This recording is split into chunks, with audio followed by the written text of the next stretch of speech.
Okay guys, moving on to C3. This is a similar to the flyover pass, it's a flip over, right? And it's got a good Civil War battle in there, so this one's a good one, right? You're going to set up the same exact way as you did in the last one, right? So he's going to be in a Z guard. I'm going to threaten the toe hold the same way. So I'm making sure he doesn't sit up on me or grab this leg. Like a lot of people like to sit up in Z guard and they like to give people this leg and they wonder why they get leg locked, right?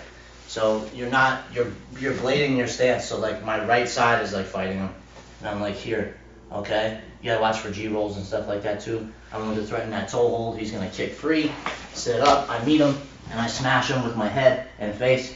Now instead of just flying over this time, I'm going to like put a seatbelt on his bottom foot. So all my fingers are turned down. I'm gonna be holding his foot, his right leg, to his butt with my arm. So I'm reaching over his hips. And I'm grabbing the same foot with both hands. So now I have his foot trapped. Okay? I'm going to be here and I'm driving in. I dip my head to the floor, and then this time I'm going to flip and bridge. And I'm pulling his heel into his butt. I'm driving into him, and I'm going to look to walk in and switch this to north-south, right? So after I flip over, I want to walk towards his legs, keep my weight on him as I switch my hands, push his legs away, and now we're going to be in a north-south situation, okay? My head stays in his chest. Classic north-south escape is a B. Smith, right? Anytime you're in north-south, this guy's going to look to push your hips away and bring his legs up into the mix, okay? I'm making sure he can't get his leg in. I'm making sure he can't get his knee in underneath my shoulder or his foot underneath my hip. So I'm taking care of all that. I'm working on him not being able to escape. I'm going to get up. He's still trying to get his feet in. I'm going to stand up, shove his legs back to the mat, and then get back down. He's going to attempt it the second time. I'm not going to let anything in. I'm going to get up, shove the legs back down, and once more. Boom. And then the third, I think we did 3, but he's going to throw one in, spin on an arm drag, come on up to my back. I'm making this easy for him. He's going deep hook, all the way to spider web. Boom, got the spider hook in. Now he's just going to hit me with that bicep slicer. Wow. Boom, owie, and then he's going to make sure when I pull this through that he cleans it up. Bam, and throws his leg back over my head. Boom, 2 hands on it. Bam. Right? So that Civil War is really important. A lot of people don't think that's important.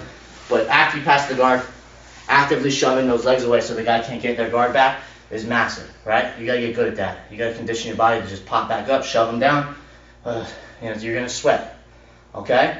But flip over, Civil War, and then the third one, you're throwing your legs up, spinning to their back, hitting a swim move off of it, and you're looking to clean it up with a bicep slicer and an arm bar, right? So do it from this angle. The whole thing. Oh yeah, Z-guard. Boom, back, boom. Oh. Oh.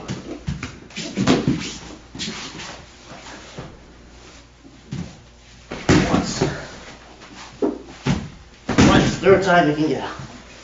Oh.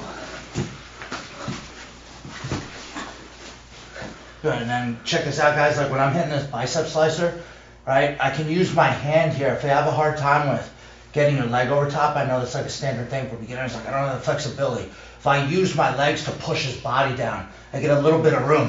I throw that leg over top, I'm flexing my feet always. Like JM said, my leg goes behind his head. And my other hand is playing defense too, it's not just not doing anything here. So I tap him with the bicep slice, but I know that arm's gonna come flying out. When it does, a lot of things have to happen. Boom, when that does, I can't let him put a grip together. So this hand's gotta take care of this hand. Like JM said, my leg goes back over his head, and then from there I use the inside part of my arm here to keep his thumb pointing up to get that finish. Right? That's tough to do, right? That's something you gotta practice a lot. C3.